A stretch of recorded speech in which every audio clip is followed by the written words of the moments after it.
الحمد لله الذي لم يزل عالما قديرا حيا قيوما سميعا بصيرا ناعما حاكما قائما خبيرا واجدا ماجدا شاهدا نصيرا فأشهد أن لا إله إلا الله وحده لا شريك له وأكبره تكبيرا وأشهد أن محمدا عبد الله ورسوله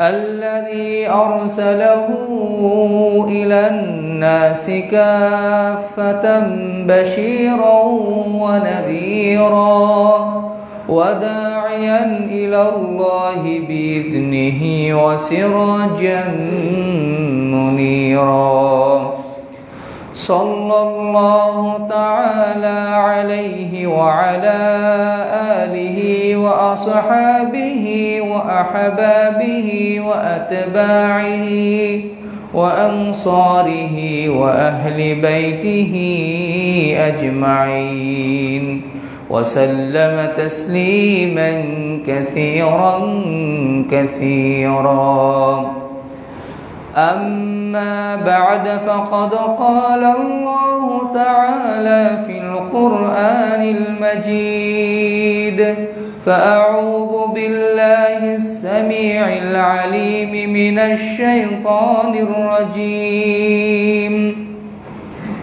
يا أيها الذين آمنوا اتقوا الله ولتنظر نفس ما قدمت لغد واتقوا الله إن الله خبير بما تعملون ولا تكونوا كالذين نسوا الله فأنساهم أنفسهم أولئك هم الفاسقون وقال النبي الأمين صلى الله عليه وسلم عن شداد بن عوس رضي الله عنه عن النبي صلى الله عليه وسلم قال الكيس من دان نفسه وعمل لما بعد الموت والعاجز من أتبع نفسه هواه وتمنى على الله رواه الترمذي بسند حسن যাবতীয় প্রশংসা মহান রব্বুল আলামিনের জন্য নিবেদিত উৎসর্গিত, যে রব্বুল আলামিন আমাদেরকে আত্মার পরিশুদ্ধির জন্য, নেকির পাল্লাকে ভারী করার জন্য, আল্লাহর সন্তুষ্টির লক্ষ্যে আল্লাহর ঘরে এই সাপ্তাহিক জুমার দিন আমাদেরকে সমবেত হওয়ার তৌফিক দান করেছেন। সেই রব্বুল ইজ্জতের শুকরিয়া জ্ঞাপন করছি, আলহামদুলিল্লাহ। দরুদ ও সালাম বর্ষিত হোক সেই মহান রাসূলের প্রতি, যার আদর্শের মাধ্যমে আমরা আমাদের জীবন, পরিবার এবং সমাজ অর্থাৎ সার্বিক জীবন গঠন করতে চাই, যার আদর্শের মাধ্যমেই দুনিয়াতে মুক্তি, পরকালীন শান্তি লাভ করা সম্ভব হয়, সেই রাসূলের প্রতি দরুদ ও সালাম বর্ষিত হোক সাল্লাল্লাহু আলাইহি ওয়াসাল্লাম। সম্মানিত মুসল্লিবৃন্দ, সম্মানিতা মা ও ভগ্নীগণ, আজকের খুতবাতে আমাদের আলোচনার বিষয় হচ্ছে মুহাসাবাতুন নফস বা আত্মসমালোচনা। আত্মসমালোচনা বলতে কি বোঝায়, আত্মসমালোচনার গুরুত্ব কেন, প্রয়োজনীয়তা এবং কিভাবে আমরা আত্মসমালোচনা করব, এ সম্পর্কে আমরা সংক্ষিপ্তকারে কিছু আলোচনা পেশ করার চেষ্টা করব। আমা তৌফিকি ইল্লা বিল্লাহ, আলাইহি তাওয়াক্কালতু ওয়া ইলাইহি উনীব। রব্বি ইশরাহ লি সাদরি ওয়া ইয়াসসির লি আমরি ওয়াহলুল উকদাতাম মিন লিসানি ইয়াফকাহু কওলি। আল্লাহুম্মা লা ইলমা লানা ইল্লা মা 'আল্লামতানা ইন্নাকা আনতাল আলিমুল হাকীম। আল্লাহুম্মা ইজআলনা মিনাল লাযীনা আমানু ওয়া 'আমিলুস সালিহাত ওয়া তাওয়াসাউ বিল হাক্কি ওয়া তাওয়াসাউ বিস সবর। আমিন ইয়া রাব্বাল আলামিন। সম্মানিত মুসলিমবৃন্দ, সমালোচনা আমরা করে থাকি। মানুষের সমালোচনা আমাদের মাধ্যমে হর হামেশাই হয়ে যায়। আশপাশের প্রতিবেশী, বন্ধু বান্ধব কে কি করলো না করলো, আমাদের গল্পের আড্ডায় এগুলো উঠে আসে। কোথায় কি হচ্ছে না হচ্ছে, সরকার কি করছে না করছে, বহির্বিশ্বে কোথায় কি ঘটছে না ঘটছে, এই ব্যাপারে আমরা খুবই তৎপর। একটা কিছু ঘটলেই সাথে সাথে লম্বা একটা স্ট্যাটাস দিয়ে গেলাম। কিছু ঘটতেই সরাসরি লাইভে এসে তার কঠোর একটা সমালোচনা করে দিলাম, অথবা সে ব্যাপারে কিছু আলোকপাত করলাম। এই যে সমালোচনা মানে কোনো কিছু নিয়ে পর্যালোচনা, আলোচনা করা, এটাই হচ্ছে সমালোচনা। সমালোচনা মূলত দুই ধরনের, একটা হচ্ছে নিন্দাসূচক আর একটা হচ্ছে প্রশংসাসূচক। নিন্দাসূচক সমালোচনা হচ্ছে মানুষের গীবত করা, যেই সমালোচনা আল্লাহ তাআলা হারাম করেছেন।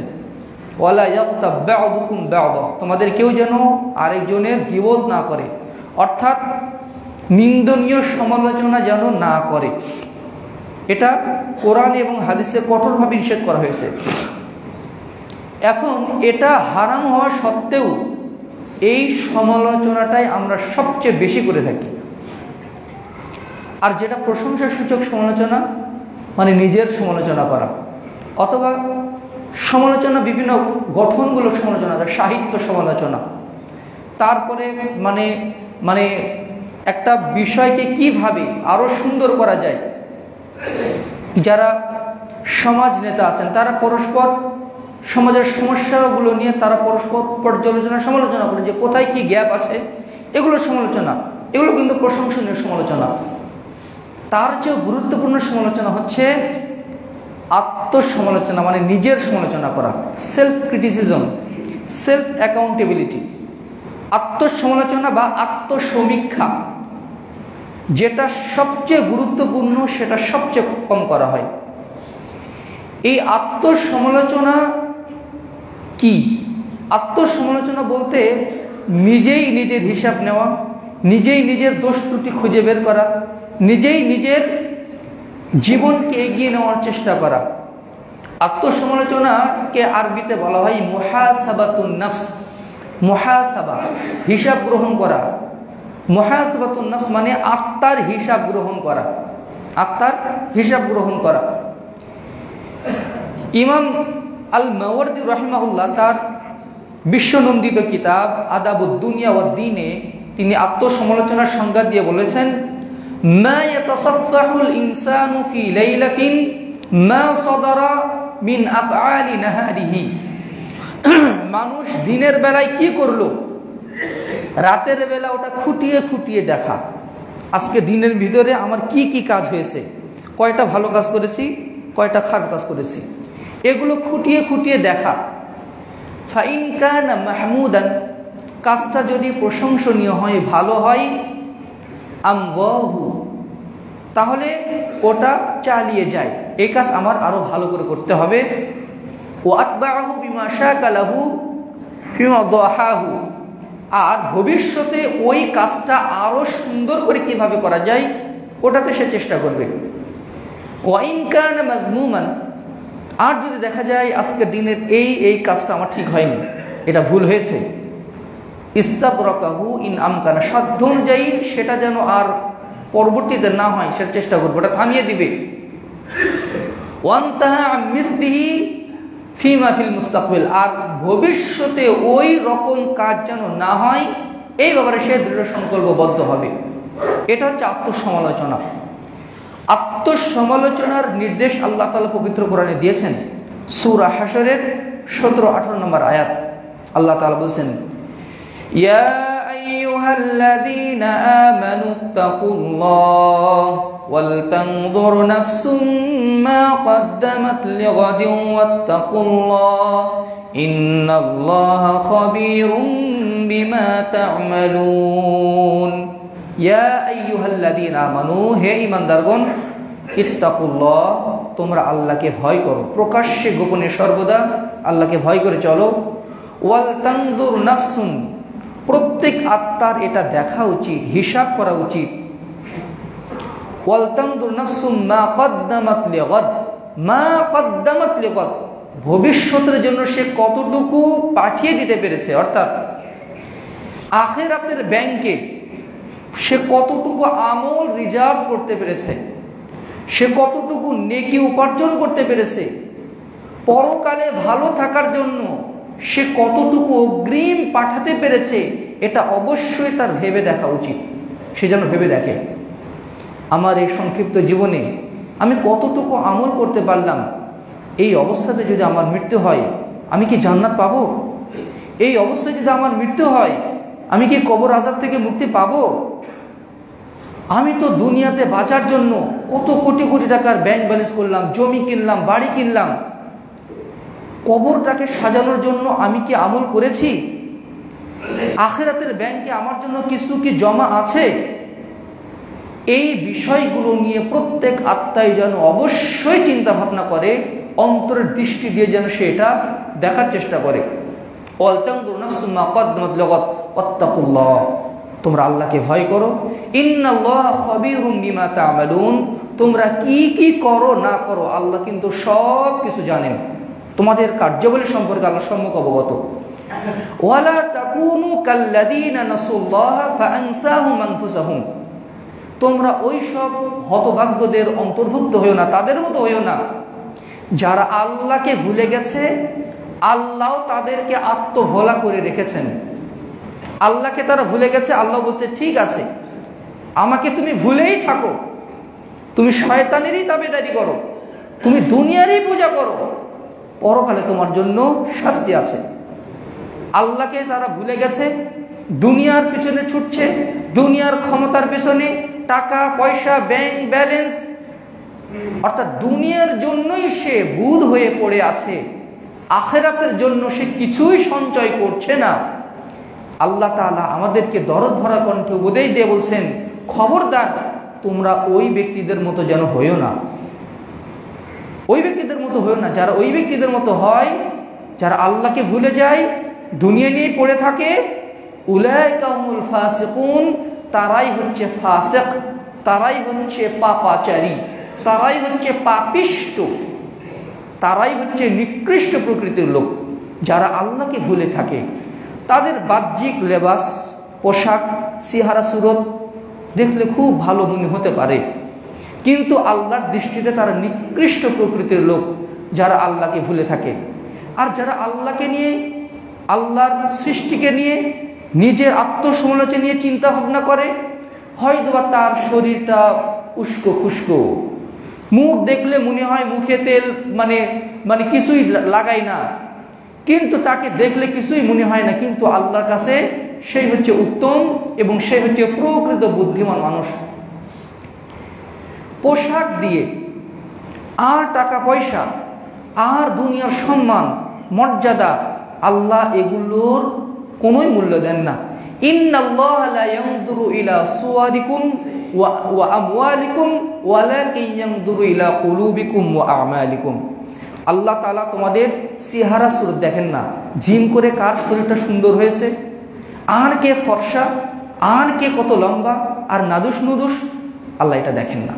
আল্লাহ তাআলা তোমাদের সম্পদও দেখেন না, কার কয়তলা বাড়ি, আর কার জমাজমি বেশি, আর কার কে কত টাকার বেতনের চাকরি করে, আর কে কত টাকার ব্যবসা বাণিজ্য করে, আল্লাহ এটাও দেখেন না। আল্লাহ কি দেখেন? ওয়ালাকিন ইয়ানজুরু ইলা কুলুবিকুম ওয়া আমালিকুম, তোমাদের অন্তর দেখেন এবং তোমাদের আমল দেখেন। অন্তর কালো কুৎসিত একজন লোকের অন্তরটা খুবই ভালো, আল্লাহর কাছে সেই ভালো মানুষ। আর সুঠাম দেহের একজন অধিকারী মানুষের অন্তরটা খারাপ, আল্লাহর কাছে সে খারাপ মানুষ। আল্লাহ আমল দেখেন এবং অন্তর দেখেন। এই যে এই আয়াতের ব্যাখ্যাতে ইমাম ইবনে কাইয়িম জাওজিয়্যি রাহিমাহুল্লাহ বলেছেন ইগাসাতুল লাহফান কিতাবের মধ্যে যে এই আয়াতের মাধ্যমে বুঝিয়ে দেওয়া হয়েছে যে মুহাসাবাতুন নফস, আত্মসমালোচনা করার নির্দেশ দেওয়া হয়েছে এই আয়াতের মাধ্যমে। তাফসীরে সালাবির 4th খণ্ডে ইউসুফ বিন আব্দুস সালাম রাহিমাহুল্লাহ বলেন আজমাউল উলামাউ আলা উজুবি মুহাসাবাতিন নফস ফিমা সালফা মিনাল আমাল ওয়া ফিমা ইউস্তাকাল মিনহা। এই আয়াতের ব্যাখ্যাতে সকল উলামায়ে কেরাম এই ব্যাপারে ইজমা করেছেন যে মুহাসাবাতুন নফস, আত্মসমালোচনা করা, সেলফ ক্রিটিসিজম করা প্রত্যেক ব্যক্তির উপরে, ইন্ডিভিজুয়ালি প্রত্যেক ব্যক্তির উপরে ফরজ, ওয়াজিব। ফিমা সালাফা মিনাল আমাল, ভবিষ্যতে কি কর্মকাণ্ড, কুকর্ম অথবা ভালো কর্ম করেছে এটা নিয়ে তার সেলফ স্টাডি থাকতে হবে, সে আত্মসমালোচনা করবে এবং ভবিষ্যতে কিভাবে জান্নাতে যাওয়ার জন্য আমল করবে, জাহান্নাম থেকে বিরত থাকার জন্য ভবিষ্যতের পদক্ষেপ কি, এই ব্যাপারেও তার চিন্তা ভাবনা পরিকল্পনা থাকতে হবে। আর এটা প্রত্যেক বান্দার উপরে ফরজ করা হয়েছে। এই আত্মা সবসময় অবাধ্য হওয়ার চেষ্টা করে। মানুষ, এই আত্মা ভালো যার, সে হচ্ছে ভালো মানুষ। মন যার ভালো, অন্তর হচ্ছে রাজধানীর মতো, অন্তর হচ্ছে রাজা, আর অঙ্গ প্রত্যঙ্গ, চোখ, কান, নাক এগুলো হচ্ছে প্রজা। অন্তর যদি ভালো হয় হাতের কর্মকাণ্ড ভালো হয়ে যায়, চোখের দৃষ্টি ভালো হয়ে যায়, খারাপ দিকে দৃষ্টি দেয় না, কান খারাপ কিছু শোনে না, ভালো কিছুই শোনে। এই জন্য অন্তরকে যদি টাইট দেওয়া যায়, অন্তরকে যদি নিয়ন্ত্রণে নিয়ে আসা যায়, তাহলে মানুষ তার জীবনকে নিয়ন্ত্রণ করতে পারে। আর শয়তান এই অন্তরের উপরে প্রভাব বিস্তার করতে পারে। শয়তানের অন্যতম একটা শক্তি হচ্ছে, যেটা আল্লাহর কাছ থেকে সে চেয়ে নিয়েছে, অন্তরের উপরে সে ছড়ি ঘোরাতে পারে। মানুষ যদি আত্মসমালোচনার মাধ্যমে নিজের নফসকে কন্ট্রোল করতে না পারে, তাহলে নফসের কন্ট্রোল শয়তানের হাতে চলে যায় এবং সে ইচ্ছা থাকা সত্ত্বেও নেক পথে আসতে পারে না। তার মন চায় এটা করব, কিন্তু শয়তান তাকে অন্যটা করায়, শয়তান তাকে অন্যটা। দেখবেন আমাদের অনেক সময় এরকম হয়ে যায়, আমি চাই একটা, আমার মাধ্যমে হয়ে যায় আরেকটা পাপ কাজ। ওই পাপ কাজ কিন্তু আমি পছন্দ করি না, অথবা আমি চাই না আমার মাধ্যমে হোক, কিন্তু কি একটা প্রলোভন করে পাপ কাজটা আমি করে ফেললাম। অর্থাৎ যখন মানুষের আত্মার উপরে নিয়ন্ত্রণ থাকে না, তখন মানুষের অন্তরটা লাগামহীন হয়ে যায়, লাগামটা শয়তানের হাতে চলে যায়। রাসূলুল্লাহ সাল্লাল্লাহু আলাইহি ওয়াসাল্লাম বলেছেন, সুনান তিরমিজির হাদিস 2459 নম্বর হাদিস, শাদ্দাদ ইবনে আউস রাদিয়াল্লাহু আনহু তিনি বলছেন, আমি রাসূলুল্লাহ সাল্লাল্লাহু আলাইহি ওয়াসাল্লামকে বলতে শুনেছি, আল কাইয়িসু মান দানা নাফসাহু ওয়া আমিলা লিমা বা'দাল মাউত। সবচেয়ে বিচক্ষণ চৌকস বুদ্ধিমান মানুষ সেই যে নফসের হিসাব রাখে। মান দান নাফসাহুর ব্যাখ্যাতে ইমাম তিরমিজি হাদিসের শেষেই বলেছেন, দান নাফসাহুর অর্থ হচ্ছে আইয়ুহাসিবা নাফসাহু ফিদ দুনিয়া ক্বাবলা আইয়ুহাসাবা ইয়াউমাল কিয়ামাহ। কিয়ামতের দিন তার হিসাব গ্রহণের আগে দুনিয়াতেই সে নিজের হিসাব গ্রহণ করে, দুনিয়াতেই সে নিজের হিসাব গ্রহণ করে, নিজেই আমলের পাল্লাই নিজেকে তুলে দেয়। এই হচ্ছে মানদান নাফসাহু, যে নিজের আত্মার হিসাব রাখে সব সময়। আমার মাধ্যমে কয়টা ভালো কাজ হলো, কয়টা মন্দ কাজ হলো, সব সময় সে সজাগ দৃষ্টি রাখে এবং সেটা খেয়াল করে এবং সেটার গণনা করে রাখে। হিসাব মানে কি? গণনা করে রাখে। ওয়া আমিলা লিমা বা'দাল মাউত, এবং মৃত্যুর পরবর্তী জিন্দেগির জন্য উত্তম প্রস্তুতি গ্রহণ করে। এখনই যদি মৃত্যু হয়ে যায়, খালি হাতে চলে যেতে হবে। রাস্তাতে যদি অ্যাক্সিডেন্ট হয়ে মারা যান, আপনার পকেটের মানিব্যাগের টাকা আরেকজনের হাতে চলে যাবে। একদম খালি হাতে। কত কাজ ছিল আপনার, অফিসে গিয়ে একটা কাজ করতেন, বাসাতে একটা কাজ ছিল আপনার, সেই কাজটা করা হবে না, অফিসের কাজটা পড়ে থাকবে। আপনার যে ফাইলটা দেখার কথা ছিল, ওটা কয়েকদিন পড়ে থাকার পরে ওটা আরেকজন নিয়ে নিবে। আপনার যে ব্যবসার ডিল হচ্ছিল, ওটা আপনার মৃত্যুর পরে আরেকজনের হাতে চলে যাবে। আপনার কাজগুলো সব অন্যেরা করে ফেলবে। এই যে খালি হাতে চলে যাওয়া, একজন মুহাসিব যে আত্মসমালোচনা করে, সে সর্বদা নিজের হিসাব রাখে, সবসময় আখিরাতের জন্য আমল করার চেষ্টা করে। আমরা যদি 2 দিনের জন্য কোথাও সফরে যাই, যারা হজে যান, 1 মাসের সফরে যান, কত প্রস্তুতি, 1 বছর আগে থেকে, কয়েক মাস আগে থেকে প্রস্তুতি, অমুকের মানে আত্মীয়দের সাথে দাওয়াত করে তাদেরকে খাওয়ানো, তাদের কাছ থেকে বিদায় নেওয়া, আরো কত কিছু। সামান্য কয়েকদিনের সফরের জন্য আমরা কত কিছু প্রস্তুতি গ্রহণ করি। পোশাকগুলো ব্যাগে তুললাম, তারপরে যদি ওষুধ টষুধ লাগে সেগুলো ব্যাগে রাখলাম, আর কি দরকার আর কি দরকার, ওহো এই জিনিসটা দরকার, আমার ওখানে গিয়ে প্রয়োজন লাগতে পারে, সেটাও ব্যাগে তুললাম, চার্জারটা তুললাম, তারপরে আরো কত কিছু তুললাম, যেন আমার রাস্তাতে কোনো সমস্যা না হয়। পাওয়ার ব্যাংকটা নিয়ে নিলাম, যদি কোনোভাবে মোবাইলের চার্জ করে যায়, পাওয়ার ব্যাংক থেকে যেন আমি ব্যাটারিটা সাপ্লাই দিতে পারি, পাওয়ারটা সাপ্লাই দিতে পারি, সবই আমরা নিলাম। কয়েকদিনের, কয়েক ঘন্টার জার্নি, এর জন্যই কত প্রস্তুতি। কিন্তু চিরযাত্রার যে সফর, এই সফরের জন্য আমরা ওই প্রস্তুতিটা গ্রহণ করতে পারি না। এর অন্যতম কারণ হচ্ছে মুহাসাবাতুন নফস, আত্মসমালোচনা, সেলফ ক্রিটিসিজম না থাকা। রাসূলুল্লাহ সাল্লাল্লাহু আলাইহি ওয়াসাল্লাম বলছেন, ওয়াল আজিজু, আর অক্ষম অথর্ব সেই ব্যক্তি, মান আতবা নাফসাহু হাওয়া, যে প্রবৃত্তিকে, মানে নফসকে প্রবৃত্তির অনুযায়ী চলতে দিল, মন যা চাই তাই করলো, মন চাচ্ছে একটু আড্ডা করি, আড্ডা দিল, মন চাচ্ছে একটু এটা খাই, এটা খেলো, মন চাচ্ছে একটু মানে ঘোরাফেরা করি, মজা মাস্তি করি, তাই করলো, মন চাচ্ছে একটু গান শুনি, গান শুনলো, মন চাচ্ছে একটু মুভি দেখি, মুভি দেখলো। মন যা চাই তাই যারা করে তারা মহা রিস্কে আছে। মন তো চাবেই খারাপ কাজ করতে, মন তো চাবেই, কিন্তু আল মুজাহিদু মান জাহাদা নাফসাহু, সবচেয়ে বড় মুজাহিদ সেই ব্যক্তি যে তার নফসের কামনা পাওনার বিরুদ্ধে জিহাদ করে নফসকে আল্লাহর পথে অবিচল রাখে। এ হচ্ছে সবচেয়ে বড় মুজাহিদ। এবং ওয়াতামান্না আলাল্লাহ, অথর্ব সেই ব্যক্তি যে আল্লাহর কাছে মিথ্যা আশা রাখে। জান্নাতে যাওয়ার কোনো আমল নাই, আর জান্নাতে আমি যাব, জান্নাতে যাওয়ার প্রত্যাশা, কিন্তু জান্নাতে যাওয়ার কোনো আমলই নেই তার ভিতরে। কবর আযাব থেকে বাঁচার তার প্রত্যাশা, কিন্তু কবর আযাব থেকে বাঁচার জন্য তার কোনো প্রস্তুতিই নাই। সে জাহান্নামে যেতে চায় না, আল্লাহর কাছে আশা রাখে আল্লাহ যা আমাকে জাহান্নামে দিবেন না, কিন্তু জাহান্নাম থেকে বাঁচার কোনো প্রস্তুতিই তার নাই। জাহান্নাম থেকে বাঁচার জন্য কোনো আমলে তার করা হয়নি। এই হচ্ছে অথর্ব ব্যক্তি।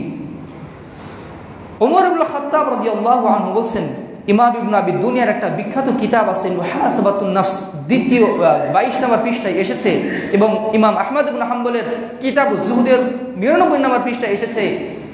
ওমর ইবনে খাত্তাব রাদিয়াল্লাহু আনহু বলছেন, হাসিবু আনফুসাকুম ক্বাবলা আন তুহাসাবু ইয়াউমাল কিয়ামাহ, কিয়ামতের দিন তোমাদের হিসাব গ্রহণের আগেই দুনিয়াতেই নিজেদের হিসাব গ্রহণ করে নাও, হিসাব চুকিয়ে নাও। ওয়াজিনু আনফুসাকুম ক্বাবলা আন তুযানু ইয়াউমাল কিয়ামাহ, কিয়ামতের দিন তোমাদের আমল পরিমাপ করার আগেই দুনিয়াতেই নিজের আমলগুলো একটু পরিমাপ করে দেখো। ফাহিন্না আহওয়ানু আলাইকুমুল হিসাবা গাদান আইয়ুহাসিবা আল ইয়াউম, ওই দিন হিসাব গ্রহণের চেয়ে আজকের হিসাব গ্রহণ করাটা অনেকটা সহজ, অনেকটা সহজ। ওয়াজাহিজু আনফুসাকুম লিল আরদিল আকবার, আর মহা প্রকাশের দিনের জন্য নিজেকে প্রস্তুত করো।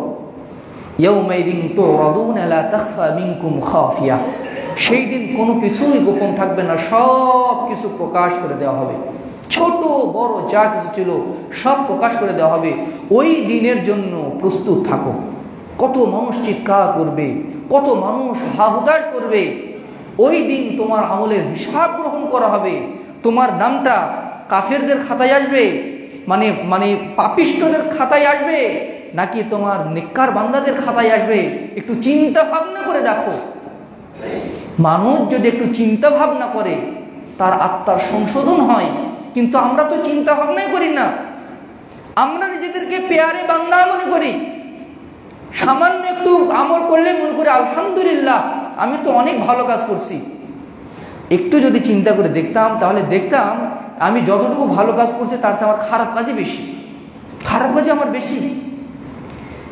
ইমাম শাফিঈ রাহিমাহুল্লাহ একটা চমৎকার কথা বলেছেন, আকালুন নাস মান তারাকা দুনিয়া ক্বাবলা আন তাতরুকাহু, সবচেয়ে বুদ্ধিমান সেই ব্যক্তি দুনিয়া যাকে ছেড়ে দেওয়ার আগেই সে দুনিয়াকে ছেড়ে দিয়েছে, দুনিয়া তাকে পরিত্যাগ করার আগে সে দুনিয়াকে পরিত্যাগ করেছে। এবং ওয়াসকানাহু ওয়া নাওয়ারা ক্বাবলাহু ওয়া আনারা ক্বাবলাহু ক্বাবলা আন ইয়াসকুনাহু। কবরে যাওয়ার আগে কবরকে আলোকিত করে ফেলেছে তার আমলের মাধ্যমে, তার পরহেজগারিতার মাধ্যমে, তার ঈমানের মাধ্যমে। কবরে যাওয়ার আগেই কবরটাকে সে আলোকিত করে ফেলেছে। ওয়ারদা রাব্বাহু ক্বাবলা আন ইয়ালকাহু, রবের সাথে সাক্ষাৎ করার আগে রবকে সন্তুষ্ট করে ফেলেছে। মৃত্যুর আগে জীবদ্দশাতে সে তার ঈমান, আমল, ইখলাস দিয়ে আল্লাহকে সন্তুষ্ট করে রেখেছে। তাহলে তার মৃত্যুর পরে তার জীবনটা সহজ। ওয়াসাল্লাল জামাআতা ক্বাবলা আন তুসাল্লা আলাইহিল জামাআতু, তার উপরে জানাজার সালাত আদায় করার আগেই সে জীবদ্দশাতে 5 ওয়াক্ত সালাত জামাতের সাথে আদায় করার ব্যাপারে একদম 5 ওয়াক্ত সালাত আদায়কারী হয়ে গেছে। ওয়াহাসাবা নাফসাহু ক্বাবলা আন ইউহাসাবা ইয়াউমাল কিয়ামাহ, আর কিয়ামতের দিন তার হিসাব গ্রহণ করার আগেই সে দুনিয়াতেই নিজের হিসাব গ্রহণ করতে পেরেছে। এরা হচ্ছে সবচেয়ে বুদ্ধিমান মানুষ, সবচেয়ে বুদ্ধিমান মানুষ।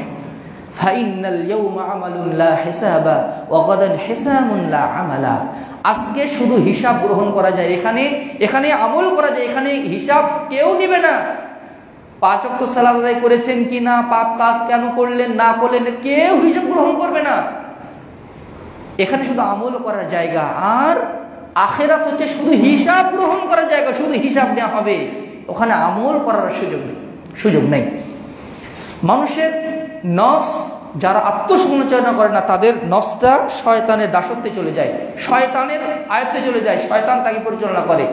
মানুষ তখন তার দাসের অনুসারী, তার অন্তরের দাসে পরিণত হয়। আর যারা আত্মসমালোচনা করে, অন্তরকে তারা নিজেরাই কন্ট্রোল করতে পারে। নফসকে এই জন্য 3 ভাগে ভাগ করা হয়েছে। একটা হচ্ছে আন-নাফসুল মুতমাইন্নাহ, প্রশান্ত আত্মা। প্রশান্ত আত্মা যারা সবচেয়ে বেশি সমালোচনা করে, আত্মসমালোচনা করে, তারা আত্মা তার এত প্রশান্ত থাকে, কোরআন তেলাওয়াত করতে ভালো লাগে, সালাত আদায় করতে ভালো লাগে, নেকির কাজ করতে ভালো লাগে, দান সাদকা করতে ভালো লাগে, ভালো মানে আল্লাহ যে পছন্দ করে যে কাজগুলো ওটা করতে তার শুধু ভালোই লাগে। এটা হচ্ছে প্রশান্ত আত্মা হওয়ার লক্ষণ। আর আরেকটা হচ্ছে নাফসুল লাওয়ামা, ধিক্কার দানকারী অন্তর। একটা ভালো কাজ মানে খারাপ কাজ করলে সাথে ধিক্কার দেয়, এটা আমার এটা করা ঠিক হলো না, আমার এটা করে। এই যে অন্তরে যে একটা ধাক্কা দেওয়া, এটা হচ্ছে নফসে লাওয়ামা। নফসে লাওয়ামার শপথ করেছেন আল্লাহ তাআলা পবিত্র কোরআনে। এই নফসে লাওয়ামা মানুষকে সবসময় ধিক্কার দেয়। মানুষকে ভালো কাজ করলে তাকে বলে তোমার এই কাজটা আরো ভালো করে করা উচিত ছিল, খারাপ কাজ করলে বলে তোমার এই কাজটা করা উচিত হয়নি। এমনকি কিয়ামতের ময়দানেও সে আক্ষেপ করবে। জান্নাতীদের যে মানে স্তর হবে, শহীদদের স্তরে তো 500 স্তর, সে নিচের স্তরে থাকলে বলবে ইস, আরেকটু যদি দুনিয়াতে ভালো কাজ করতাম তাহলে আমার মর্যাদাটা আরেকটু বাড়তো। আর যদি পাপিষ্ট হয়, জাহান্নামে যাওয়ার অধিকারী হয়ে যায়, লাউ আন্না লানা কাররাতান ফানাকুনা মিনাল মুহসিনিন, হায় যদি আমাকে দুনিয়াতে আবার ফিরে পাঠানো হতো তাহলে আমি ইহসানকারী হতাম, আমি আল্লাহর সৎকর্মশীল বান্দা হয়ে যেতাম। লাউ আন্না কাররাতান ফানাকুনা মিনাল মুমিনিন, আমাকে যদি আবার দুনিয়াতে পাঠানো হতো তাহলে আমি ইমানদার হয়ে যেতাম। লাউলা আখরতানি ইলা জালিন করিব, হায় আমার জীবনটা যদি আর একটু বাড়ানো হতো, আর একটু সময় দেওয়া হতো, তাহলে আমি ফাসাদদাকু আকুম মিনাস সালিহিন, আমি সাদকা করতাম এবং নেককার পরহেজগার বান্দা হয়ে যেতাম। এটা হচ্ছে নফসুল লাওয়ামা। আর নফসুল আম্মারা, ইন্নান নাফসা লাআম্মারাতুম বিসসুই ইল্লা মা রাহমা রাব্বি। আল্লাহ তাআলা বলেন নফসে আম্মারা সবসময় মানুষকে খারাপ কাজে নির্দেশ দেয়, এই এটা করো, এটা করো, এটা করো, সেটা করো। আম্মারা মানে বারবার নির্দেশ দানকারী। বলা হয়নি আমিরুন, আমারা ইয়ামুরু থেকে আমিরুন মানে নির্দেশ দানকারী। আর আম্মারাতুন মুবালাগার সেগা মানে বারবার, একবার বলে না আরেকবার, বারবার শুধু তাকে ফুসলাই, এই কাজটা করো, এই কাজটা করো, তোমার এই কাজ করা উচিত, একটু মজা নেওয়া উচিত, আরে একবারই তো, একটা টানি তো, আরে এক ঢোকি তো। যারা মানে মদ পান করে, নেশা করে, এই একবার একটু সামান্য চিল করব, এই যে সামান্য বলতে বলতেই তাকে অন্ধকারের জগতে নিয়ে যায়। ইন্নান নাফসা লাআম্মারাতুন বিসু, অন্তর সবসময় মানুষকে খারাপ কাজের দিকে ধাবিত করে। যদি আল্লাহ তাআলা তার প্রতি রহম না করেন সে বাঁচতে পারে না। ইউসুফ আলাইহিস সালামকে আল্লাহ তাআলা রহম করেছিলেন, এজন্য তিনি জুলাইখার কুপ্রবৃত্তির বন্ধন থেকে তিনি মুক্ত হতে পেরেছিলেন। সুবহানাল্লাহ বিহামদিহি। ইমাম ইবনুল কাইয়্যিম জাওজিয়া রাহিমাহুল্লাহ বলছেন ইগাসাতুল লাহবান কিতাবের মধ্যে, আন-নাফসু কাশ-শারীকিল খাওয়ান, নফস হচ্ছে বিশ্বাসঘাতক ব্যবসায়িক পার্টনারের মতো। ইনলাম তুহাসিবহু যাহাবা বিমালিকা, তুমি যদি এর হিসাব না রাখো তোমার সব সম্পদ লোপাট করে ফেলবে। মনে করেন আপনি যদি জানেন আপনার একজন ব্যবসায়ী পার্টনার আছে, সে খেয়ানতকারী, সুযোগ পেলেই আপনার টাকা নয়ছয় করে দিবে। আপনি যদি তাকে হিসাব না রাখেন আর অ্যাকাউন্টে ব্ল্যাঙ্ক চেকে সিগনেচার করে রেখেছেন আর তাকে বলছেন তুমি নিজের মতো করে তুমি ব্যবসা করো, আপনি তার উপরে ছেড়ে দিয়েছেন, তাহলে আপনাকে পথে বসতে আর সময় লাগবে না। আন-নাফসুল খাওয়ান মানে আশ-শারীকুল খাওয়ান মানে বিশ্বাসঘাতক, খালি বিশ্বাসঘাতক না, একদম চরম বিশ্বাসঘাতক। এমন ব্যবসায়ীর পার্টনারকে যদি তুমি হিসাব নিকাশের মধ্যে না রাখো, সিসিটিভি ক্যামেরার আওতায় যদি না রাখো, অথবা তাকে যদি সবসময় নজরদারিতে না রাখো, সে যেন যেমন তোমার সম্পদ সব লুটে পুটে শেষ করে দেয়, তুমি যদি তোমার নফসকে এইরকম কড়াই গন্ডাই হিসাবের মধ্যে না রাখো, নফস তোমাকে যে কখন জাহান্নামের দিকে নিয়ে যাবে তুমি টেরই পাবে না। অধিকাংশ মানুষ জানে না সে জাহান্নামের জন্য রেডি হয়ে আছে, অথচ সে আশা করে আছে সে জান্নাতে যাবে। অধিকাংশ মানুষই জানে না। এই জন্য ইমাম ইবনুল কাইয়্যিম রাহিমাহুল্লাহ বলছেন, একজন বাদশাহ অত্যাচারী শাসক তার প্রজাদের কাছ থেকে যত কঠোরভাবে কর আদায় করে তার চেয়েও কঠোর হয়ে তার চেয়েও তুমি তোমার অন্তরে কঠোর হও। একজন অত্যাচারী শাসক তার প্রজাদের উপরে যতটা না কঠোর হয় তাদের সম্পদ বুটে বুটে খাওয়ার জন্য, তার চেয়েও তুমি কঠোর হও তোমার অন্তরের প্রতি। তোমার অন্তরের প্রতি যদি তুমি কঠোর না হও, এই অন্তর তোমাকে বাঁকা পথে নিয়ে যেতে বাধ্য করবে। এই জন্য আমাদের আত্মসমালোচনা করা উচিত। আত্মসমালোচনা গুরুত্ব প্রয়োজনীয়তা কেন? আত্মসমালোচনা যদি আমরা করি তাহলে কিয়ামতের হিসাব আমাদের জন্য অনেকটা সহজ হবে। অনেক সালাফ এক শুক্রবার থেকে আরেক জুমা পর্যন্ত কয়টা ভালো কাজ করেছে, কয়টা খারাপ কাজ করেছে, তারা সব লিখে রাখতেন। এরকম অনেক সালাফ ছিলেন, তারা লিখে রাখতেন আজকে আমার এই কাজগুলো আমার ভালো হয়নি, এটা আমার করা উচিত হয়নি, ওটা খাতায় সুন্দর করে লিখে রাখতেন। আজকের দিনে এই কাজটা আমার ভালো হয়েছে, লিখে রাখতেন, এই কাজটা ভবিষ্যতে আরো ভালো করতে হবে। এইভাবে তারা নিজেদের পাপের কাজগুলো, নেকের কাজগুলো লিখে লিখে রাখতেন। সুবহানাল্লাহ, আপনি কল্পনা করতে পারেন? ওমর খাত্তাব রাদিয়াল্লাহু আনহু এই জন্যই বলতেন যে তোমরা হিসাব গ্রহণ করো, যদি এখানে হিসাব গ্রহণ করো পরকালের হিসাব তোমাদের জন্য সহজ হয়ে যাবে। পরকালের হিসাব সহজ হয়ে যাবে। দেখবেন আপনি যদি হিসাব গ্রহণ করা শুরু করেন আজকে থেকে, পরের দিন থেকে আপনার জন্য অনেকটা সহজ হয়ে যাবে। মনে করুন একটা স্বাভাবিকভাবে মনে করেন যে আপনার এখানে যদি একটা ক্যামেরা সেট করে দেওয়া হয়, আপনার কোনো বস অথবা আপনার বাবা অথবা আপনি যাকে মুরব্বী মানেন এমন কোনো ব্যক্তি যদি আপনাকে দেয় যে তোমার এখানে একটা ক্যামেরা ফিট করে দেওয়া হলো, তুমি সারাদিন কি কাজ করছো আমি সব কিন্তু দেখবো, এই তো মোবাইলে সব কিছু দেখবো, আপনি কি করবেন? খারাপ কাজ যাওয়ার আগে না না না এখানে তো ক্যামেরা আছে, দেখবেন না।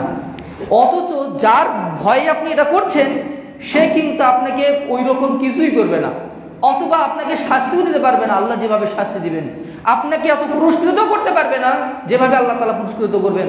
অথচ এই মানুষের ভয়ে সজাগ থাকবেন। এখানে এই বিল্ডিং সিসিটিভি ক্যামেরার মাধ্যমে নিয়ন্ত্রিত, আপনার আচরণও নিয়ন্ত্রিত হয়ে যায়, উল্টা পাল্টা করা যাবে না। ঠিক আছে, এই সামান্য ওই হয়তো বা একজন লোক ওখানে একটা ঘরের ভিতরে বসে আছে, হয়তো বা কিছু দেখতেছে, এই সামান্য সিসিটিভি ক্যামেরার ভয়ে আমরা আচরণকে সুন্দর করার চেষ্টা করি, অর্থাৎ নিয়ন্ত্রিত করার চেষ্টা করি কিছু সময়ের জন্য হলেও। কিন্তু আখিরাতে যিনি আল্লাহ আমাদের প্রত্যেকটা হরকত তিনি জানেন, আমাদের অন্তরে কি উদয় হয় বলেইনি এখনো, মনে এসেছে এটাও আল্লাহ তাআলা জানেন।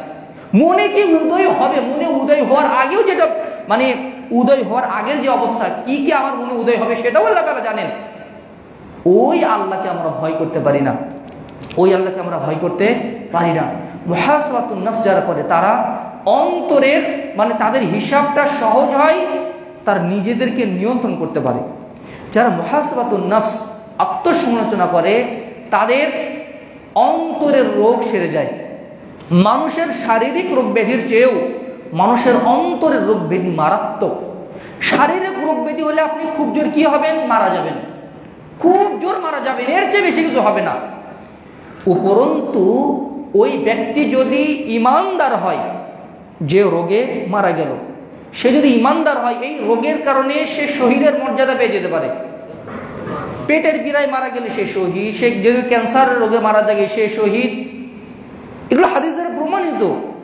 কেউ মানে মানে গর্ভবতী নারী হাইজ নিফাসের মাধ্যমে কারণে মারা গেছে, সন্তান প্রসব করতে গিয়ে মারা গেছে, তারা শহীদের মর্যাদা পেয়ে যায়। শারীরিক রোগ ব্যাধির মাধ্যমে বান্দার পাপ ক্ষমা হয়ে যায়, এমনকি সদ্য ভূমিষ্ঠ শিশুর মতো সে নিষ্পাপ হয়ে যায়। মুসনাদ আহমদের হাদিস এসেছে শারীরিক রোগ ব্যাধির মাধ্যমে।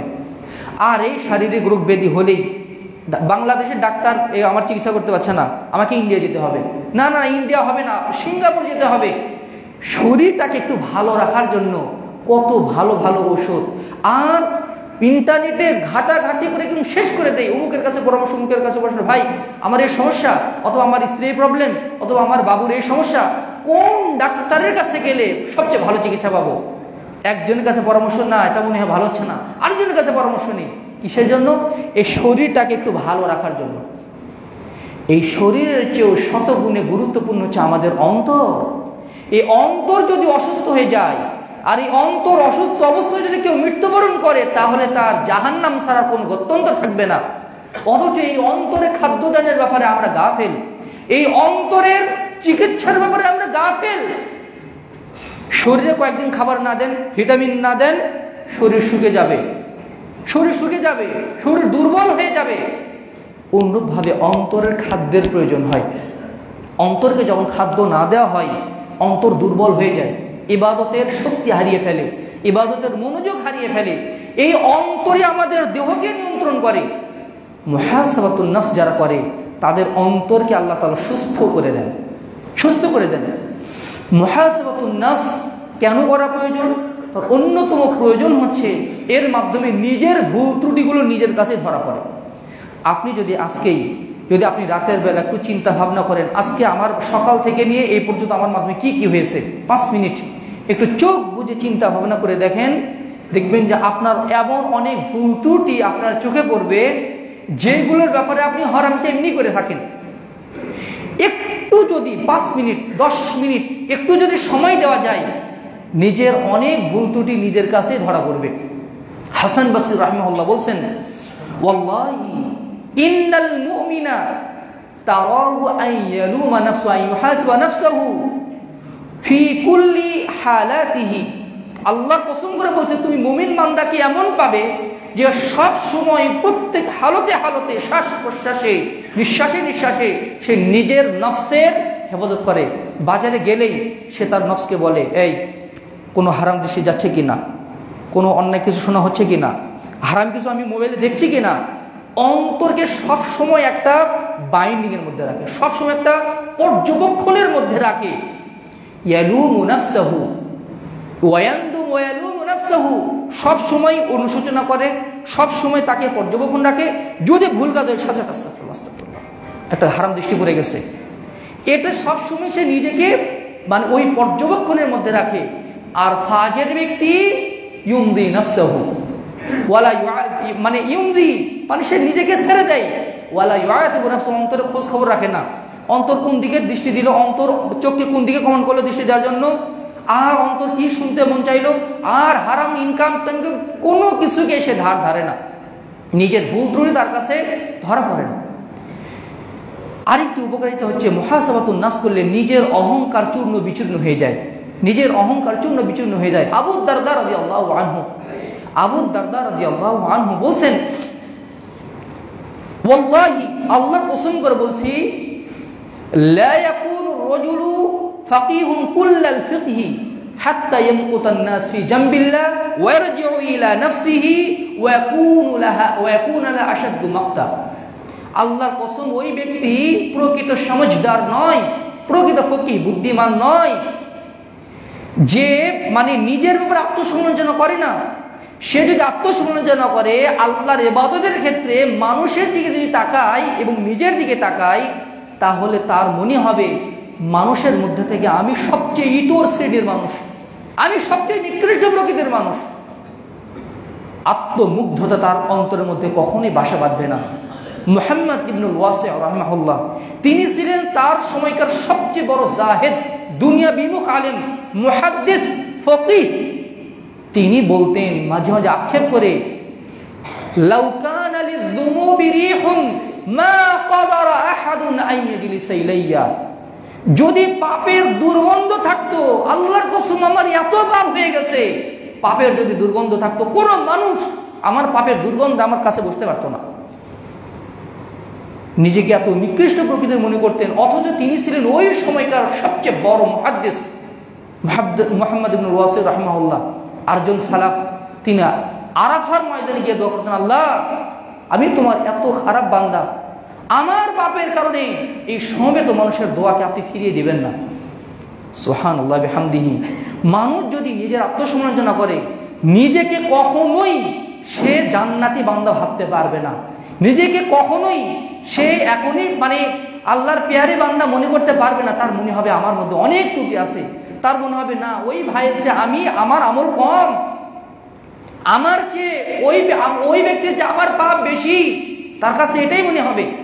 হাসান বসরি রাহিমাহুল্লাহ বলছেন যে একজন ইমানদার ব্যক্তি মা কানা লাহু ওয়া'যুম মিন নাফসিহি, তার অন্তরে সবসময় একজন ওয়াইজ থাকে, ওয়াইজ মানে উপদেশ যারা থাকে, এবং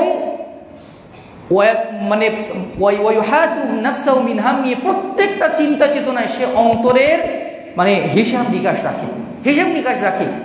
মানুষের অন্তরকে যদি মানুষ ওয়াইজ হিসেবে মানে ইমানদার ব্যক্তি যারা সবচেয়ে বেশি মুহাসাবাতুন নাফস করে, আত্মসমালোচনা করে, তাদের অন্তরটা তাকে সবসময় ভালোর দিকে পরিচালিত করে।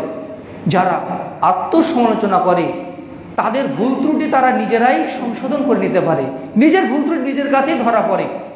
তাকে কেন সৃষ্টি করা হয়েছে সেটা সে উপলব্ধি করতে পারে যে আমাকে যে জন্য সৃষ্টি করা হয়েছে আদতে আমার সেই দায়িত্ব এখনো পালন করা হচ্ছে না, আমার সঠিকভাবে আমি সালাত আদায় করতে পারছি না, সঠিকভাবে আমার ইবাদতটা করা হচ্ছে না, আমার মাধ্যমে কত ভুল ত্রুটি হয়ে যাচ্ছে, আমার মাধ্যমে কত চোখের জেনা হয়ে যাচ্ছে, আমার মাধ্যমে কত মানে হারাম কাজ হয়ে যাচ্ছে, নেকির কাজে যেভাবে অগ্রণী ভূমিকা পালন করা দরকার ছিল আমার মাধ্যমে এরকম করা হচ্ছে না।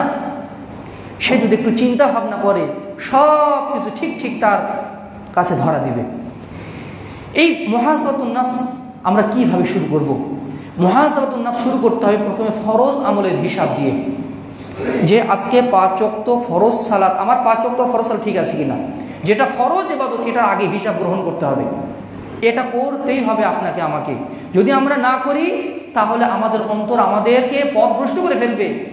5 ওয়াক্ত ফরজ সালাত আমার হচ্ছে কিনা, আচ্ছা আমি কি জামাতের সাথে 5 ওয়াক্ত সালাত আদায় করতে পারছি? গতকালকে তো আমার 1 সালাত মিস গেছে, আমি অফিসে আদায় করে ফেলেছি, অথবা এমনিতে আমি দুই রাকাত সালাত আমি একদম লেট করে পড়েছি, না, এটা তো আমার উচিত হচ্ছে না। আজকে হ্যাঁ ঠিক আছে, আজকে 5 ওয়াক্ত সালাত আমার জামাতের সাথে একদম তাকবীরে তাহরিমের সাথে হয়েছে। আচ্ছা এবার আমি দেখব যে সালাতের আগে পরে যে সুন্নত সালাতগুলো ছিল এগুলো কি আমার আদায় হয়েছে? ফজরের আগের সুন্নত, হ্যাঁ ফজরের আগের সুন্নত হয়েছে, জোহরের আগের সুন্নতগুলো, পরের সুন্নতগুলো, হ্যাঁ এটাও হয়েছে। এইভাবে তাকে হিসাব গ্রহণ করতে হবে। ইবনুল আউন রাহিমাহুল্লাহ একদিন তিনি ফজরের আগের 2 রাকাত সুন্নাত মিস করেছিলেন। মুহাসাবাতুন নাফস, আত্মসমালোচনা করতে গিয়ে সেটা ধরা পড়েছে। এই দুঃখে তিনি 1 খণ্ড জমি আল্লাহ পথে দান করে দিয়েছিলেন শাস্তি দেওয়ার জন্য। ফরজ সালাতের ব্যাপারে হিসাব নিকাশ গ্রহণ করার পরে নফল সালাতের বিরুদ্ধে দৃষ্টি দিতে হবে যে নফল সালাত ঠিক হচ্ছে কিনা, রাতের কিছু অংশ কি আল্লাহকে দেওয়া হচ্ছে, রাতের একটা অংশ কি আমি তাহাজ্জুদ পড়তে পারছি অথবা কিয়ামুল লাইল আদায় করতে পারছি, আমার ইশরাকের সালাত, দোহার সালাত কি হচ্ছে, কোরআন তেলাওয়াত কি আমি নিয়মিত করতে পারি। এই হিসাবগুলো অবশ্যই আপনাকে আমাকে নিতে হবে। যদি দেখেন আপনি যদি নিয়মিত আপনি হিসাব নেন, নিজেকে একটু সময় দেন, নিজেকে একটু সময় দেন। বন্ধুকে তো অনেক সময় দিলেন, স্ত্রীকে অনেক সময় দিলেন, ওই স্ত্রী কিয়ামতের দিন কোনো কাজে আসবে না। সন্তানকে অনেক সময় দিলেন, ওই সন্তান আপনার কোনো কাজে আসবে না। টাকা পয়সার জন্য তো জীবনটাই ওই দিকে চলে গেছে, ওই টাকা পয়সা সব রেখে চলে যেতে হবে। নিজেকে একটু সময় দিলে নিজের আমলের উন্নতি হবে। এরপরে হিসাব গ্রহণ করতে হবে হালাল হারামের ব্যাপারে। হালাল হারামের ব্যাপারে, আচ্ছা আমি আজকে যে কয় টাকা ইনকাম করলাম এটা কি হালাল পন্থাই হলো? হ্যাঁ ঠিক আছে, হালাল পন্থা আছে, কোনো হারাম আসেনি। হারাম যদি হয়ে যায় তৌবা তৌবা, আস্তাগফিরুল্লাহ আস্তাগফিরুল্লাহ লা ইলাহা ইল্লাল্লাহ ওয়াল হাইয়ুল কাইয়্যুম ওয়া আতুবু ইলাইহি। কালকে থেকে আমি হারামের ধারের কাছে যাব না।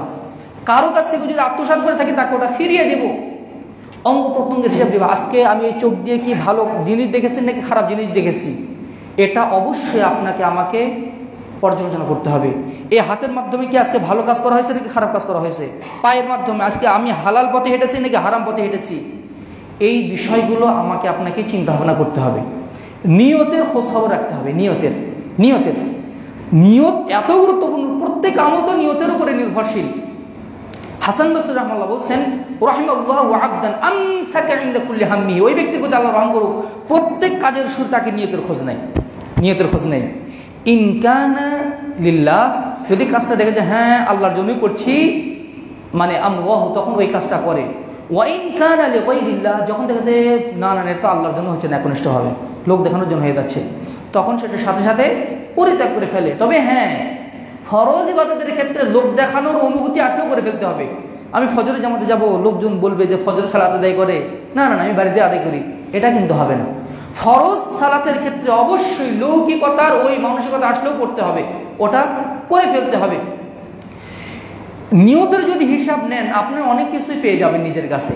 এজন্য আব্দুল আজিজ আর রওয়াদ রাহিমাহুল্লাহ বলছেন, আল ইবনু আদিল আল কামিল কিতাবে এসেছে যে আমি আমার নফসের হিসাব গ্রহণ করলাম নেক আমলের ক্ষেত্রে, ফাওয়াজাদতু নাসিবাশ শাইতান ফিহা আওফারু মিন নাসিবিল্লাহ, আমি খোঁজ নিয়ে দেখতে পেলাম এই আমলের মধ্যে আল্লাহর অংশের চেয়ে শয়তানের অংশই বেশি। শয়তানের অংশ 90%, আল্লাহর অংশ 10%। আমি করেছি, আমলটাই করেছি, কিন্তু দেখা যাচ্ছে না এখানে মানে শয়তানের অংশই বেশি আর আল্লাহর অংশই কম। এটা আপনি তখনই বুঝতে পারবেন যখন আপনি আত্মসমালোচনা করবেন। এই আত্মসমালোচনা করার ক্ষেত্রে দেখতে হবে আমল করার আগে এবং পরেও। আমল করার আগে ওই আমলটা আমি কেন করছি ওটার খোঁজখবর না, আমল করার পরে কিছু আত্মসমালোচনা আছে। আমল করার পরে ভাবতে হবে এই আমলটা কি একনিষ্ঠভাবে আল্লাহর জন্য হলো, এই আমলের যতটুকু সওয়াব পাওয়ার দরকার আমি কি ওই রকম পরিমাণ সওয়াব পাবো? রাসূল সাল্লাল্লাহু আলাইহি ওয়াসাল্লাম বলছেন 5 ওয়াক্ত যারা সালাত আদায় করে প্রত্যেক সালাত 10 অংশে ভাগ হয়। কেউ পায় মানে 9 ভাগ পায়, কেউ 8 ভাগ, কেউ 7 ভাগ, কেউ 2 ভাগ, কেউ কিছুই পায় না। আচ্ছা আমি যে সালাতটা আদায় করলাম আমি কি 10-এ 10 পাবো, নাকি আমি 8 পাবো, নাকি আমি 7 পাবো? অনেক সালাত এইরকম ভাবে হয়ে যায়, আল্লাহু আকবার, আসসালামু আলাইকুম রাহমাতুল্লাহ, আসসালামু আলাইকুম রাহমাতুল্লাহ, ভিতরে কি পড়ছি কিছুই জানি না, এরকম অনেক সালাত। এটা হচ্ছে খালি কোনো মতো মানে হয়তো বা একটু হাজিরা দেওয়া হয়েছে, কোনো নেকি নাই। অথচ ভিতরে যদি মনোযোগের সাথে সালাত যদি আপনি যদি মানে এটা যদি মুহাসাবাতুন নাফসের মধ্যে রাখতে পারেন, তখন দেখবেন যে আপনার সালাতের কোয়ালিটি আস্তে আস্তে সুন্দর হওয়া শুরু করবে। সালাতের কোয়ালিটি সুন্দর হওয়া শুরু করবে। তারপরে অহিত কাজ থেকে যেগুলো জায়েজ কাজ, যেটা দুনিয়ারও কল্যাণ নাই আখিরাতেরও কল্যাণ নাই, এইগুলো আল্লাহর রাস্তায় বাদ দিয়ে দিতে হবে। একটা ভিডিও দেখছি, এমনি দেখছি, এটার কোনো আমার দুনিয়ারও উপকার নেই, না আছে আমার কি ইনকামের কোনো জিনিস শেখা অথবা আমার কোনো স্কিল ডেভেলপমেন্টের কোনো ভিডিও, না আছে এটা আমার আখিরাতের কোনো কল্যাণ, না আছে এখানে ইলমে অর্জন।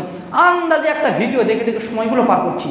আল্লাহর কসম, একজন বান্দা 1 সেকেন্ড যদি আল্লাহকে ভুলে থাকে, ওই 1 সেকেন্ডের জন্য কিয়ামতের দিন সে আক্ষেপ করবে, বুক ফেটে মারা যাওয়ার অবস্থা হবে তার। হ্যাঁ আমার কি সর্বনাশ হয়েছে, ওই কয়েকটা সেকেন্ড আমি আল্লাহর জিকির থেকে গাফিল ছিলাম। সুবহানাল্লাহ বিহামদিহি। নিজেকে সবসময় জিকিরের মধ্যে রাখা, ক্ষমা প্রার্থনা করা বেশি বেশি।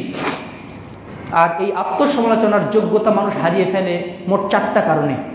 প্রথমত, যদি বেশি বেশি পাপ হয়ে যায় অন্তর মরিচা পড়ে যায়, আত্মসমালোচনার অনুভূতি এখানে জাগরুক হয় না। এর জন্য কি করতে হবে? বেশি বেশি তাওবা ইস্তেগফার করতে হবে, কোরআন তেলাওয়াত করতে হবে। 2 নম্বর হচ্ছে দুনিয়ার ভালোবাসা, দুনিয়ার পিছনে ছুটছি সকাল থেকে নিয়ে সন্ধ্যা পর্যন্ত, একদম দুনিয়ার পেছনে ছুটছি, খালি কোনো মতে যারা 5 ওয়াক্ত সালাত আদায় করে কোনো মতে মসজিদে হাজিরা দিয়ে আবার দৌড়, আর যারা মানে ইবাদত বন্দি ধার ধার না, তাদের কিসের সালাত আর কিসের সিয়াম, সবসময় একটা অজুহাত, হুজুর আমি মানে রিক্সা চালাই, আমি সবসময় ব্যস্ত থাকতে হয়, আমার এই ডিউটি সেই ডিউটি। পৃথিবীর সবচেয়ে বড় ডিউটি হচ্ছে 5 ওয়াক্ত সালাত মসজিদে আদায় করে। এটা হচ্ছে পৃথিবীর সবচেয়ে বড় ডিউটির কাজ, সবচেয়ে বড় ডিউটি, আপনার সবচেয়ে বড় কাজ। এটা করার পরে তারপরে আপনি যা করেন তাই করেন হালাল পথে, এটা হচ্ছে সবচেয়ে বড় কাজ। এরপরে মানে যদি বৈধ কাজ, এমন কাজ পরিত্যাগ করা, এবং অনুরূপভাবে এই কাজের জন্য যদি পাপ বেশি দুনিয়াবি মুখী যদি মানুষ হয়ে যায়, তাহলে তার জন্য মুহাসাবাতুন নাফস হয় না। তার দুনিয়া নিয়ে পড়ে আছে, কখন সে অন্তর নিয়ে চিন্তা করবে। বাসায় আসতে আসতে তার 12টা বেজে যায়, আর খাওয়া দাওয়া করতে ঘুমোতে একটু মোবাইল দেখতে সে ঘুমিয়ে পড়ে, আর সকালে উঠেই আবার দৌড়। সে মুহাসাবাতুন নাফস করবে কখন? মুহাসাবাতুন নাফস করবে কখন? আত্মসমালোচনা করবে কখন? সে তো সময়ই পাবে না, তার সময়ই নাই, দুনিয়াকে নিয়ে সে ব্যস্ত আছে। 3 নম্বর হচ্ছে মানুষ যখন মৃত্যুকে ভুলে থাকে, আমার চেয়ে আজকেই মৃত্যু হতে পারে, এই অনুভূতি আমাদের নাই। আমরা বিশ্বাস করি যে আমাদের মৃত্যু আছে, আমরা একদিন মরবো, এটা আমরা সবাই বিশ্বাস করি।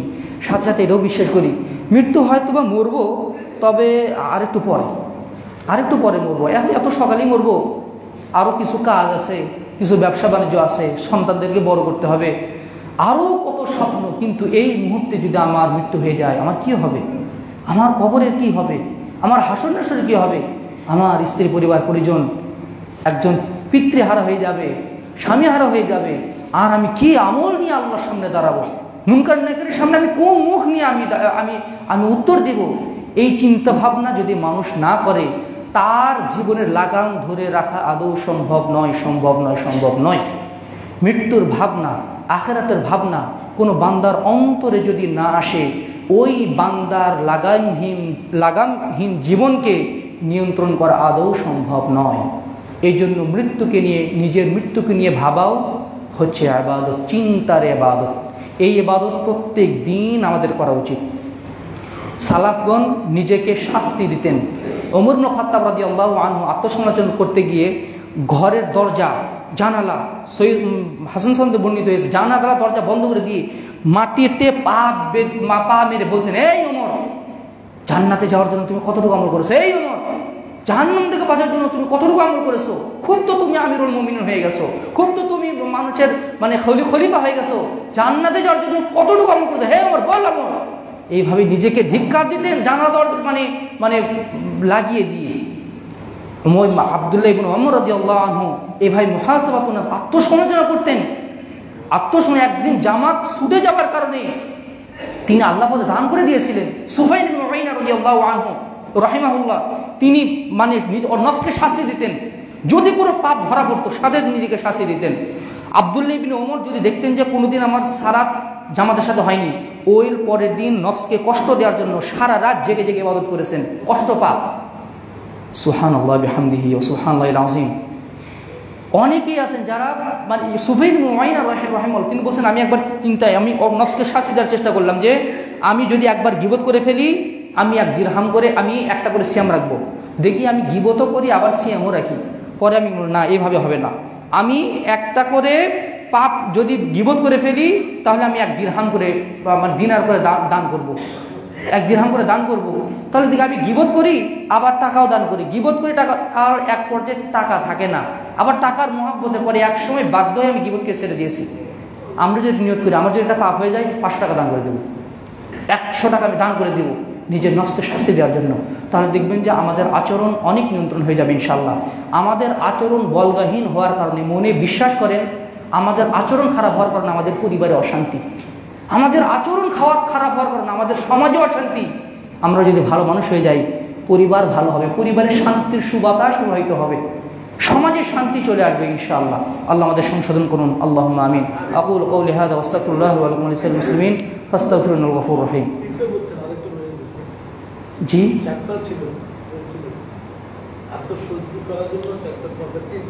একটা বললাম হচ্ছে মানে পাপ, একটা হচ্ছে বলতে পাপাচার, আর একটা হচ্ছে মানে দুনিয়ামুখী হওয়া। আরেকটা হচ্ছে, এটা বলতে মিসিং হয়েছে, সেটা হচ্ছে নিজের প্রতি সুধারণা। আমি তো ভালোই আছি, আমি তো মাশাআল্লাহ, আমি তো পাক্কা ইমানদার, এই সুধারণা যদি থাকে, উজব যদি থাকে, তাহলে তার আত্মসমালোচনার পথে ব্যাঘাত ঘটতে পারে। আলহামদুলিল্লাহ, আলহামদুলিল্লাহ।